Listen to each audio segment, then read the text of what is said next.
and the winner of the 2013 Man Booker Prize for Fiction is The Luminaries by Eleanor Catton.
Thank you. When I began writing The Luminaries, I was very much in the thrall of Lewis Hyde's wonderful book, The Gift, as I still am. And his conception of the creative enterprise as explored in that book was very important to me in how I came to understand the west coast of the South Island of New Zealand during the years of the gold rush. The region is rich in two very different minerals: gold, prized by Europeans for its value, and greenstone or punamu, prized by the Māori for its worth. Gold, being pure currency, can only be bought and sold. Punamu is a symbol of belonging and prestige, can only be given. An economy based on value, in Lewis Hyde's conception, is not necessarily inferior to an economy based on worth, but the two must somehow be reconciled in the life of an artist who wishes to make a living by his or her gift, by his or her art.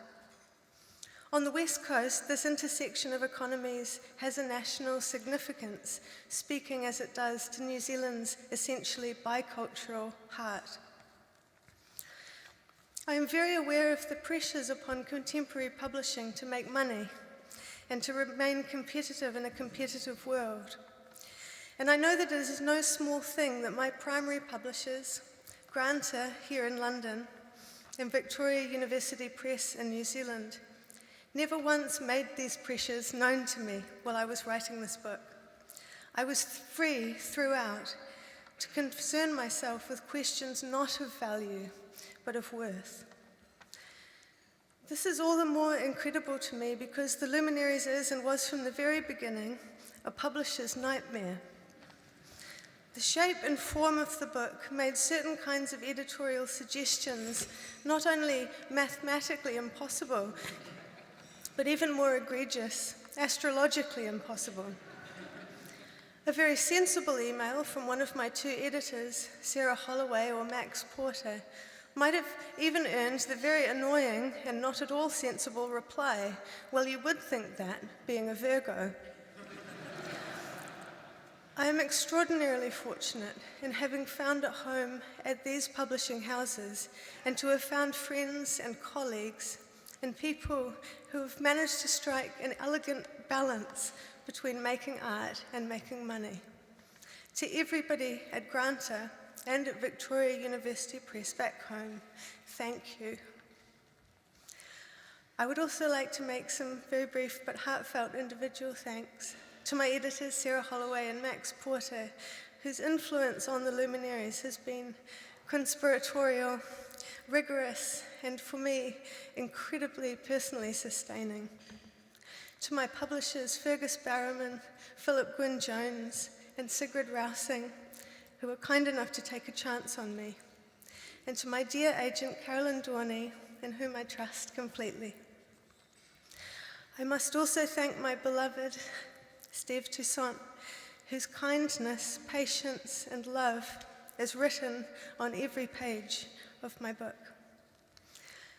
Lastly, I would like to thank the Man Booker Prize and this year's judging panel for considering my work alongside the work of such wonderful and important writers as Novailet Bulawayo, Jim Crace, Jhumpa Lahiri, Ruth Ezeki, and Colm Toy-Bean, and also for providing the value and the worth, jointly, of this extraordinary prize. Thank you.